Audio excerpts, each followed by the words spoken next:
Hello and welcome to What's Going On, one of the few things in life that money can't buy. Because it's free. It's a free show. Our first story today comes from the world of science, where researchers have discovered that chimpanzees use handshakes, or at least a handshake-like gesture called a grooming hand clasp. Researchers say that the chimps will grab each other's wrists or hands as a social interaction, much like humans do. And, I mean, that's cool and all, but a handshake? That's it? And this is supposed to be some kind of big story? Look, I once saw this movie called Most Valuable Primate, and that monkey could skate and play hockey, okay? So forgive me if I'm a little unimpressed. Plus, that monkey was good, too. I mean, he was basically the only reason his team won the Harvest Cup that year. And now these scientists are trying to get me excited over monkeys doing handshakes? Call me when they can hit a slap shot so hard that it flies off the ice, dings all around the arena, and whacks the organ player in the head, okay? Because that's really the only way I'm going to be impressed. Moving on to our next story, you've definitely heard about this one. I mean, hell, at this point you've probably even fantasized about it, because I'm talking about Sam, Samsung's new digital assistant. Samsung released pictures of Sam last week, and they received rave reviews from degenerates everywhere. Lots of people are simping for Sam, and I've even seen some people online pretending like she's their girlfriend. Not this guy. No, her and I are really going out. She's a great girl. Next up, a truly shocking and frankly disgusting story coming out of India. A bride suffered a fatal heart attack on her wedding day and was pronounced dead. Now, you'd think this would mean that the wedding was cancelled, but it wasn't. See, because of a tradition in India, if it was cancelled, then the bride's family would have to pay a lot of money to the groom's family, and the bride's family wanted to avoid this. So that makes sense, but how can you do a wedding ceremony if the bride is dead? Well, simply have her younger sister take her place, of course. And that's what they did. They moved the original bride's dead body into another room while her younger sister walked up the aisle. Commenting on the ceremony, one of the bride's brothers said, quote, "It was a bizarre situation as the wedding of my younger sister took place while the dead body of my other sister was lying in another room." Why, yes, that is extremely bizarre.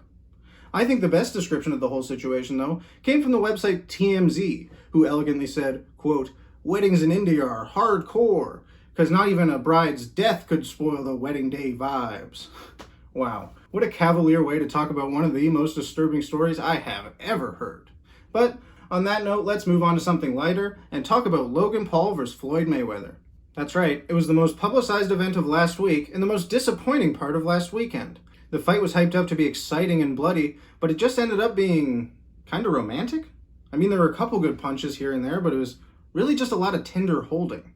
But I'm sure you've seen a lot of hugging memes already, so I'm not going to go into that too much.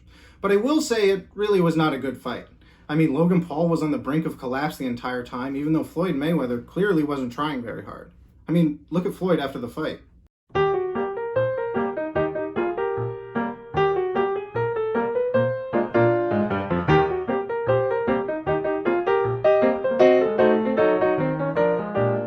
But the worst part of the whole thing is that at the end of the fight, there wasn't even an official winner because it's an exhibition. At the end, they just, stopped punching each other and walked away. That was it. $60 well spent. Well, oh, you know what that sound means. It's time for the last story of the day.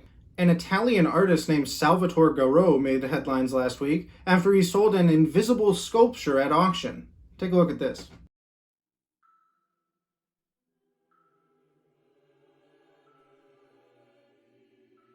Now, in case you can't tell from the picture, this invisible sculpture is just nothing. I mean, it's literally just nothing. But it sold, and for a lot, too. $18,300, as a matter of fact. Now, when I first saw the statue, I thought, hey, I have one that looks just like that at my house. And I didn't really understand why anyone would pay money for it. I mean, it's nothing. But then I heard the artist talking about how the statue is made of energy and it demands people use their imagination. And that really spoke to me, and, well, long story short, I'm happy to announce that I'm the owner of the statue. I'm the one who paid the $18,000. You know, a lot of people told me it was too much to pay, but I mean, come on. Really ties the studio together, right? No, I shouldn't be lying like this. It's just not right. Look, I didn't really buy this statue, okay? I don't have 18 grand. I just thought I could trick you because the statue's invisible. That's just a cheap knockoff I bought from some guy for a couple $100. Well, I hate to end the episode on that note, but I mean, you heard that sound before. That was the last story of the day.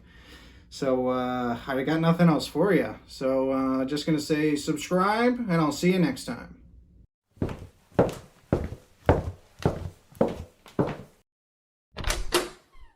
Bye.